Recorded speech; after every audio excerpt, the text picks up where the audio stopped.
Number of closed islands. इस problem में आपको एक 2D ग्रिड दिया हुआ है जिसमें वैल्यू हो सकती है 0 या 1। 0 का मतलब है लैंड एंड 1 का मतलब है वाटर। इसमें इन्होंने आइलैंड की डेफिनेशन दिया है। आइलैंड आपका क्या है? Group of connected zeros. जैसे ये जीरोस आपस में कनेक्टेड है। कनेक्शन के लिए आप क्या देख सकते हो? 4 direction, left right up down. इन चारों डायरेक्शन में सर्च कर सकते हो और उसमें जो जो जीरोस कनेक्टेड होंगे वो एक आइलैंड बनाएंगे। जैसे ये वाले जीरोस मिलके आपका एक आइलैंड बना रहे हैं। सिमिलरली ये वाले जीरोस एक आइलैंड बना रहे हैं। ये जीरो अपने आप में एक आइलैंड है। सिमिलरली ये वाला जीरो भी अपने आप में एक आइलैंड है। तो इस पूरी फिगर में टोटल 4 आइलैंड है। आपको रिटर्न क्या करना है? ऐसे आइलैंड्स का काउंट जो कि कंप्लीटली 1 से सराउंडेड है। जैसे इस फिगर में ये जो सारे जीरोज हैं ये आपके पूरी तरह से 1 से सराउंडेड है। हम ये बाउंड्री बना सकते हैं इनके अराउंड। इसी तरह ये वाला जो है ये भी आपका पूरी तरह से सराउंडेड है।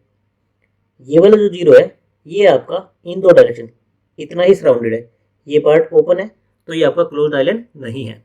इसी तरह ये वाला आइलैंड ये यहाँ से तो सराउंडेड है, यहाँ से भी सराउंडेड है, लेकिन इस डायरेक्शन और इस डायरेक्शन यहाँ से सराउंडेड नहीं है, तो ये भी एक क्लोज्ड आइलैंड नहीं है। तो इस फिगर में हमारे कितने क्लोज्ड आइलैंड है? एक तो ये और एक ये, टोटल 2 क्लोज्ड आइलैंड्स है। सिमिलरली अगर इस फिगर की बात करूँ, हमारे टोटल आइलैंड्स कितने हैं? एक आइलैंड तो मेरा ये बनेगा कनेक्टिव जीरोस का, एक आइलैंड ये बनेगा और एक आइलैंड ये बनेगा।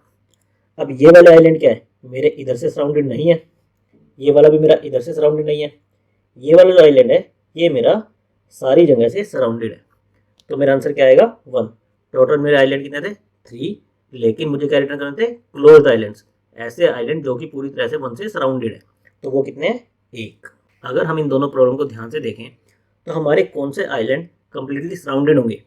जिनमें कोई भी मेरा जीरो कॉर्नर पर नहीं आ रहा। अगर मेरा जीरो कॉर्नर पर आएगा तो क्या होगा? वो एक डायरेक्शन से सराउंडेड नहीं होगा, जबकि क्लोज आइलैंड की डेफिनेशन क्या है कि चारों ओर से सराउंडेड होना चाहिए। अगर मेरा कोई जीरो कॉर्नर पर आएगा तो वो वाला आइलैंड मेरा सराउंडेड नहीं होगा। और जिस आइलैंड में मेरा कोई भी जीरो कॉर्नर पर नहीं आएगा वो पूरा का पूरा 1 से सराउंडेड होगा, राइट। तो इस प्रॉब्लम में हम क्या करेंगे? हम सारे आइलैंड्स फाइंड आउट करेंगे कि टोटल कितने आइलैंड है। उसमें से एक्सक्लूड क्या कर देंगे? ऐसे आइलैंड्स जिनका बाउंड्री पर कोई जीरो है। जैसे मैं यहाँ से शुरू करूँगा, ये मेरा बाउंड्री पर है, तो यानी कि ये जिस आइलैंड का पार्ट है वो मेरा आइलैंड क्लोज्ड आइलैंड नहीं है। मेरा आइलैंड कौन कौन सा है? ये सारा आइलैंड है। तो जो भी ये आइलैंड बनेगा ये मेरा क्लोज्ड आइलैंड नहीं होगा। तो मैं क्या करूँ? यहाँ से शुरू करूँ और इस पूरे आइलैंड को विजिटेड मार्क कर दूँ। फिर मैं यहाँ पर आऊँ, ये देखूँ ये तो ऑलरेडी विजिटेड है। फिर आऊँ यहाँ पर, ये 1 है तो मुझे 1 की तो चिंता ही नहीं करनी, मुझे जीरो देखने हैं कि जीरो कहाँ पे है। मैं यहाँ पे आया, मेरा जीरो यहाँ पे है, ये भी मेरा बाउंड्री पे है, तो ये भी जिस आइलैंड का पार्ट होगा वो मेरा क्लोज आइलैंड नहीं होगा। तो मैं ये जो आइलैंड है ये इनको भी विजिटेड मार्क कर देता हूँ। फिर मैं आता हूँ यहाँ पर, ये विजिटेड है, ये भी विजिटेड है, ये 1 है। फिर मैं आता हूँ यहाँ पर, ये 0 है और अनविजिटेड है। तो मैं इस आइलैंड का फाइंड करने की कोशिश करता हूँ। मैं इसकी चारों डायरेक्शन में देखता हूँ, अभी और कोई जीरो है ही नहीं और मेरा कोई भी जीरो बाउंड्री पर आया नहीं, तो मैं इसको विजिटेड मार्क कर दूंगा और क्या करूँगा? मेरे आंसर में 1 कि मुझे एक क्लोज आइलैंड मिल गया। फिर मैं यहाँ पर आऊँगा, फिर यहाँ पर आऊँगा, ये मेरा विजिटेड है, ये भी विजिटेड है, ये 1 है, ये 1 है, ये 1 है और ये विजिटेड है। तो मेरा पूरा मैट्रिक्स ट्रैवर्स हो गया और मुझे कितने क्लोज आइलैंड मिले? 1। तो मैं ये रिटर्न कर दूंगा। सेम काम हम इस प्रॉब्लम में भी कर सकते हैं। ये 1 है, 1 है, ignore ignore ignore ignore ignore ignore, यहाँ पर आया 0। ये मेरा बाउंड्री पर है, यानी कि जो भी आइलैंड बनाएगा वो मेरा क्लोज आइलैंड नहीं होगा। तो मैं इस पूरे आइलैंड को, जो मेरा ये कनेक्टेड आइलैंड बन रहा है, इसको विजिटेड मार्क कर दूंगा और मेरे आंसर में कुछ ऐड नहीं करूँगा। फिर मैं आऊँगा यहाँ पर, ये 1 है, ये 0 है। अब मैं इससे ट्रैवर्स करना शुरू करूँगा। ये मेरा बाउंड्री पर नहीं है, ये मेरा बाउंड्री पर नहीं है, मैं यहाँ आया, यहाँ आया, इससे मैं यहाँ भी आ सकता हूँ, इससे ये भी कनेक्टेड है, इससे ये कनेक्टेड है, ये कनेक्टेड है, ये कनेक्टेड है, इससे ये कनेक्टेड है। मेरे सारे जीरो ट्रैवर्स हो गए इस आइलैंड के और कोई भी मेरा जीरो बाउंड्री पर नहीं आया। इसका मतलब क्या हुआ? ये मेरा एक क्लोज आइलैंड है। तो मैं आंसर में 1 ऐड कर दूंगा। इन सबको मैं विजिटेड मार्क करता चलूंगा। फिर इसी तरह हम लूप में आगे ट्रैवर्स करेंगे। यहाँ पर आएंगे, ये विजिटेड है, ये विजिटेड है, ये विजिटेड है, 1 है, 1 है, ये विजिटेड है, 1 है, visited, 1 visited, 1 1 1 visited, 1 visited visited visited visited, 1 यहाँ पर आएंगे, ये मेरा अभी अनविजिटेड है। तो मैं इससे ट्रैवर्स करना शुरू करूँगा। इसकी चारों डायरेक्शन में क्या है, सारे 1 है, तो मैं इसको विजिटेड मार्क कर दूंगा और ये मेरा पूरा आइलैंड ट्रैवर्स हो गया और मुझे कोई भी बाउंड्री पर नहीं मिला, तो मैं आंसर में ए को ऐड कर दूंगा। फिर हम यहाँ आएंगे, ये 1 है, 1 1 1 1 1 1 1 0, हमें यहाँ से एक और आइलैंड ट्रैवर्स करना है। ये मेरा बाउंड्री पर सेल है, तो मेरे आंसर में तो कुछ ऐड होगा नहीं क्योंकि ये क्लोज आइलैंड नहीं है। ये जो पूरा आइलैंड है मैं इसको ट्रैवर्स करूँगा, इसके सारी जगह कहाँ है, 1 है, तो मैं इसको विजिटेड मार्क कर दूंगा। मेरा पूरा मैट्रिक्स ट्रैवर्स हो गया और मुझे कितने क्लोज आइलैंड मिले, 2 क्लोज आइलैंड मिले, जिसको मैं आंसर में रिटर्न कर दूंगा। और ये जो ग्रुप ऑफ कनेक्टेड जीरोज निकालने हैं हमें, इसके लिए हम क्या कर सकते हैं, हम BFS या DFS लगा सकते हैं। हमारी 4 डायरेक्शन है, यहाँ से शुरू हो, चारों डायरेक्शन में देखें, जहाँ जहाँ जीरो है उनको हमारी क्यू में पुश करते चले और उनको विजिटेड मार्क करते चले। विजिटेड मार्क करने के लिए आप चाहें तो एक और एरे बना सकते हैं, विजिटेड एरे, या फिर आप जो जो विजिट मार्क करना हो उस जीरो को चेंज करके 1 कर दो। 1 का मतलब क्या था कि हम उस सेल को ट्रैवर्स नहीं करेंगे, तो ये भी एक तरीका है विजिट मार्क करने का कि हम इसी जीरो को चेंज करके 1 करते चले। 1 का मतलब क्या हो गया कि ये मेरा सेल ऑलरेडी विजिटेड हो चुका है, मुझे इस पर दोबारा नहीं जाना है। तो चाहें तो आप अलग से एरे ले सकते हैं विजिटेड के लिए और चाहें तो इसी एरे को मॉडिफाई कर सकते हैं। और ये फाइंड आउट करने के लिए हम क्या कर सकते हैं, आइदर BFS का यूज़ कर सकते हैं, आइदर DFS का यूज़ कर सकते हैं। तो एक बार हम BFS का कोड देख लेते हैं। हमें क्या दिया हुआ है, ग्रिड दिया हुआ है, हमने उसका रो काउंट निकाला, कॉलम काउंट निकाला। ये काउंट क्या है हमारा, नंबर ऑफ क्लोज आइलैंड्स कितने हैं जो कि हम रिटर्न करेंगे। स्टार्टिंग में क्या है हमारा काउंट 0 है। फिर हम क्या करेंगे, सारे जीरो कनेक्टेड कंपोनेंट्स निकालेंगे, सारे आइलैंड्स का काउंट निकालेंगे और उसमें से कौन सा एक्सक्लूड कर देंगे, जिसमें हमारा कोई जीरो बाउंड्री पर आएगा। तो हम पूरे मैट्रिक्स को ट्रैवर्स करेंगे।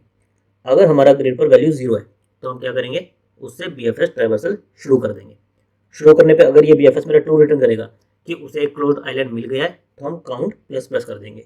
ये प्रोसेस हम पूरे मैट्रिक्स के लिए करेंगे और लास्ट में हम काउंट को रिटर्न कर देंगे। अभी हम ये BFS का कोड देख लेते हैं। BFS में हमें क्या करना था, हमें हर वर्टेक्स के 4 नेबर्स को देखना था और अगर वो 0 हो तो उन्हें क्यू में पुश करना था। तो उन 4 नेबर्स को ट्रैवर्स करने के लिए हमने ये डायरेक्शन एरे ले लिए। ये आपका डाउन रिप्रेजेंट करता है कि मुझे एक्स डायरेक्शन में एक मूव करना है और वाई में कुछ मूव नहीं करना। ये आपका लेफ्ट, ये आपका अप, ये आपका राइट। हमने 4 डायरेक्शन को रिप्रेजेंटेशन के लिए 2 एरे बना लिए। फिर हमने एक क्यू बनाई। क्यू में हमें क्या स्टोर करना पड़ेगा, रो और कॉलम। तो हमने क्यू बनाई किसकी, पेयर की, pair of int comma int. उसमें हमने हमारा करंट XY जिसके साथ हमने BFS कॉल करना शुरू किया होगा वो पुश कर दिया और इसको विजिटेड मार्क कर दिया।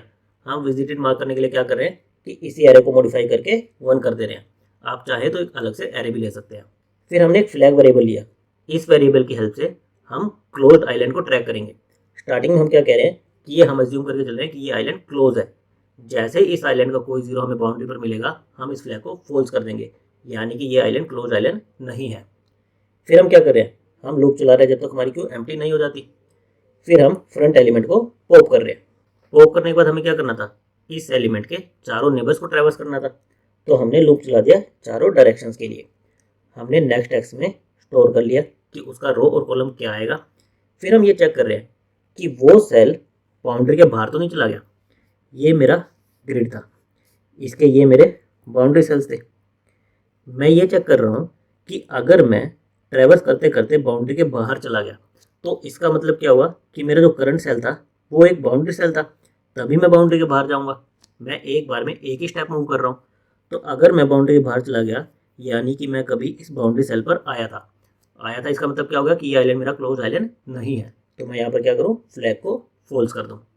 अदरवाइज मुझे क्या करना है, मैं इसी बाउंड्री के अंदर अंदर हूँ तो मुझे क्या करना है, मुझे चेक करना है कि क्या वो एलिमेंट 0 है। अगर 0 है तो उसको विजिटेड मार्क करो और मेरी क्यू में पुश कर दो। इस तरह से हमारा पूरा BFS ट्रैवर्सल हो जाएगा और लास्ट में हम क्या करेंगे, इस फ्लैग को रिटर्न कर देंगे। इस फ्लैग के बेसिस पर अगर ये ट्रू होगा इसका मतलब हमें एक क्लोज आइलैंड मिला है, हम अपने आंसर को 1 से इंक्रीमेंट कर देंगे। अगर ये फॉल्स होगा यानी कि हमें एक नॉर्मल आइलैंड मिला है, हमें आंसर में कुछ ऐड नहीं करना है। लास्ट में हमने यहाँ पर यही फ्लैग रिटर्न किया है जिसकी हेल्प से हम अपने आंसर को अपडेट कर सकते हैं। इसकी हमारी टाइम कॉम्प्लेक्सिटी क्या होगी, हम पूरे ग्रिड को ट्रैवर्स कर रहे हैं, ग्रिड का साइज मान लेते हैं m × n और हर एक सेल के लिए हम क्या कर रहे हैं, 4 डायरेक्शन में जा रहे हैं। तो हमारी ओवरऑल टाइम कॉम्प्लेक्सिटी क्या हो जाएगी, 4 × m × n। और हमारी स्पेस कॉम्प्लेक्सिटी क्या होगी, हम BFS ट्रैवर्स के लिए क्या रहे हैं, एक क्यू ले रहे हैं और क्यू का मैक्सिमम साइज कितना हो सकता है, आपके इस मैट्रिक्स के साइज के बराबर। तो ऑफ m × n ये हमारी हो जाएगी space complexity. Thank you guys.